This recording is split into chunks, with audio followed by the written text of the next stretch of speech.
Alright, mabilisan, Epson L3110 nag-awas ang iyang waste ink tank kay puno na no, so atong ilisan kana. Kuton ang mga kailangan nato diri mga gamit is kuton screwdriver, so oblihan nato na siya. So kani mo na yung iyang waste ink tank. So kara kita ninyo puno na siya, so ato na siyang ilabay ang iyang sulod ug ato na siyang hugasan. So karon na hugasan na nato, so katara refilla na nato na siyang kuton. Pinaspasay para na sa inyo kung isa tong mga Epson diya nga gawas-awas ang ink. So tanawan niyo ni nga video. So mao na siya, ato na siyang gipulihan og kuton.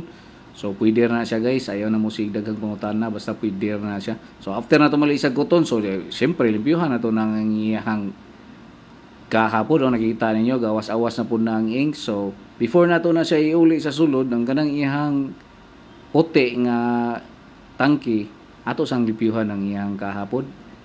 So kana siya trapo-trapo lang tadi agamay no. So atong gamit dia is kanang OS na siya.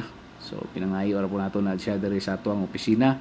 So kana after nato na siya malimpyuhan, so ibalik na nato. So simple, itaod na po nato ang iyang screw. So itaod na po ang kanang ihang cover, ato po na siyang limpyuhan. Syempre of course para limpyo, dili magkatag-katag para pagbalik nato sa atong end user, dili na maglama. So isa tong isira. So mao ra to. Nato ra ka simple. Thanks for watching.